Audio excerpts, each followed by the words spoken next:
ఇప్పుడు పెద్దలు సాంబశివరావు గారు చెప్పారు, ఎవరు వ్యూహాలు వరకు ఉంటాయని, అంతర్గత వ్యూహాలు ఎవరు ఉంటే వాళ్ళకి సమయం ఇస్తే వస్తామని మీరు స్పష్టంగా చెప్పారు. ఈఓటీ గురించి మాట్లాడారు, అది కూడా ఒక మాట చెప్తాను.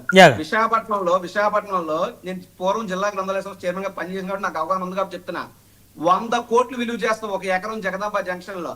అదే గ్రంథాలయాన్ని బీఓటీ పద్ధతిలో ఈల తెలుగుదేశం పార్టీ నాయకుడే గంటా శ్రీనివాసరావు గారు బీఓటీ పద్ధతిలో రాయించుకుని సరైన వ్యవహారం చేయకుండా ఆ స్థలాన్ని కొట్టేసే ప్రయత్నం చేస్తే విశాఖపట్నంలో ఉన్నటువంటి సీనియర్ సిటిజన్లు అందరూ కలిపి కోర్టులో కేసు వేసి పోరాడితే తర్వాత మా ప్రభుత్వం వచ్చింది, ఆ స్థలాన్ని వెనక్కి తెచ్చింది నేను, గ్రంథాలయ సంస్థకు అప్పగించింది నేను. అంటే బీఓటీ అనేటువంటి చాలా బాగుంటది, సక్సెస్ అయితే బాగుంటది, కానీ మన వ్యవహారం అంతా కూడా ప్రైవేట్ అంటే అది అవినీతికి రూట్. తెలుగుదేశం పార్టీ యొక్క నైజం అది, దాన్ని మేము తప్పుపడుతున్నాం. ఓకే గురుమూర్తి గారు,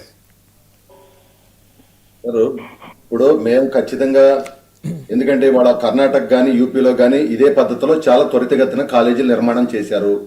మేము కూడా రాబోయేటువంటి 2 సంవత్సరాల్లో నిర్మాణం చేసి విద్యార్థులకు వైద్య విద్యను అందించాలనేటువంటి లక్ష్యంతో ఈ పద్ధతి తీసుకున్నాం. దీంట్లో ఎందుకంటే మరి ఏదైతే ఇందాక రాజీవ్ గాంధీ చెప్పాడు, మేము ఒప్పుకున్నాడు, 50% మేము చేసిన మాట వాస్తవమే, మా చేత కాలేదు అందుకని మమ్మల్ని ఇంటికాడ కూర్చోబెట్టారు అని చెప్పారు. ఖచ్చితంగా, ఎందుకంటే మేము చేసేటువంటి విధానం చిత్తశుద్ధితో చేస్తాం, ఎక్కడ కూడా బడుగు బలహీన బిడ్డలకు ఇబ్బంది లేకుండా చేస్తాం, ఏ ఒక్క రూమ్ లో కూడా డైవర్ట్ అవ్వకుండా చేస్తామని అసెంబ్లీ సాక్షిగా చెబుతున్నాం. దాన్ని తూచా తప్పకుండా చేసి తీరుతాం. రాబోయే రోజుల్లో కూడా అది చేసి ఖచ్చితంగా చూపిస్తామని కూడా ఈ సందర్భంగా తెలియజేసుకుంటూ, ముఖ్యంగా ఎమ్మెల్యేలు గెలిచిన వాళ్ళు అసెంబ్లీకి రావాలా వద్దండి చెప్పండి మీరు? ఖచ్చితంగా రావాలి, ఎందుకంటే పాప నియోజకవర్గ ప్రజలు వారి సమస్యల కోసం మాట్లాడాలి కదా. ఇదేదో చెరువులో గ్యాప్లు పెట్టి బేరం చేసినట్టు మేము టైం ఇస్తే అర్థం ఏంటి? ప్రజలు మిమ్మల్ని ఎందుకు ఎన్నుకున్నారండి? అసెంబ్లీకి వెళ్ళమని, ప్రజల పక్షాన్ని పోరాడమని, ప్రజా సమస్యల గురించి అడగమని మిమ్మల్ని అంటే, మీరు ఇవాళ మీరు చేసినటువంటి శాస్త్రం మీకే గుర్తొచ్చి ఆనాడు మీరు అసెంబ్లీలో ఎన్ని భోగోతాలు చేశారో, ఎంతమందిని ఇబ్బంది పెట్టారో, ఎన్ని మాట్లాడినారో భయపడి మీరు రావట్లే.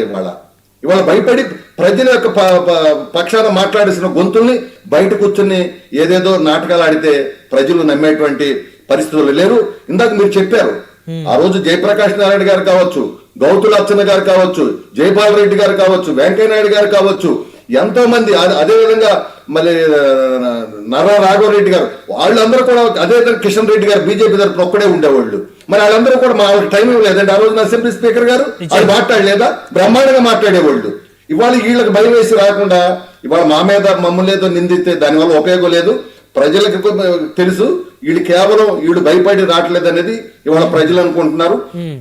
ఇక విద్యా విధానంలో మేమెప్పుడు కూడా ఇవాళ కూటమి ప్రభుత్వం మేము అనుకున్న మాటకి కట్టుబడి ఉండాం. ఇవాళ 20 లక్షల మంది ఉద్యోగాలు ఖచ్చితంగా ఏదైతే ఉందో ఈ రాష్ట్రానికి కావలసిన పరిశ్రమలు తీసుకొచ్చి, ఎందుకంటే మాట అన్న ప్రకారం డిఎస్సి చేసాం మేము. డిఎస్సి మేము చేసామంటే 16,347 మందికి ఇవాళ ఉద్యోగాలు ఇచ్చాం. అదేవిధంగా ప్రతి సంవత్సరం ఈ పరిశ్రమలు తీసుకొచ్చి 20 లక్షల మందికి ఇస్తాం. మరి అదేవిధంగా విశాఖపట్నంలో నిజంగా అలాంటి ఇబ్బంది ఉంటే మేము కూడా ఖచ్చితంగా అధిష్టాన దృష్టికి తీసుకెళ్తాం. ఎందుకంటే పేద బడుగు బలహీన వర్గాల వాళ్ళు ఎవరు ఇబ్బంది పడకూడదు. అలా ఇబ్బంది పడితే ఖచ్చితంగా చంద్రబాబు నాయుడు గారు దానికి రెమెడీ ఉంటది, మార్గం ఉంటది.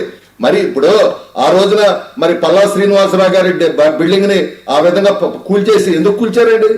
ఎవరి కోసం కూల్చారు అని చెప్పమానండి. రాజకీయం కాదు సార్, పేదల గురించి మనం మాట్లాడదాం సార్. ఇప్పుడు నేను అనుకుంటే జగన్మోహన్ రెడ్డి గారు తండ్రి చచ్చిపోతే ముఖ్యమంత్రి కోసం సంతకాలు పెట్టలేదు నేను మాట్లాడినా అది ఒకటి. ఇప్పుడు మనలాంటి వాళ్ళని కూడా కొంత రిజర్వ్ గా ఉండేటువంటి డిబేట్లకు వచ్చేవాళ్ళు మాట్లాడేటప్పుడు ఎదటి వాళ్ళు హత్య చేయకూడదు, గుర్తుపెట్టుకోండి. ఒక పద్ధతిగా మాట్లాడుకుందాం, ఒక వ్యవస్థ మీద మాట్లాడదాం, డిస్కషన్ చేద్దాం, ప్రజలు కూడా వింటారు. ఇప్పుడు నేను కూడా ఈ అయినంత వరకు నేను ఎవరి జోలికి వెళ్ళను, నేను అడ్డంగా మాట్లాడను, ఒక పద్ధతిగా మాట్లాడతా. మీరు మీరు ఎన్టీఆర్ గారి గురించి ఎందుకండి అట్ట అనుకుంటే, మీరు చేసింది ఏమైనా తప్పు చేశారా? మీ బాబాయ్ గురించి ఏంటి చెప్పండి? సిబిఐ దర్యాప్తు అన్నారు, ఆ రోజు నువ్వు ఇవాళ ఏమైంది? రోడ్లు పడలేదు వాళ్ళు.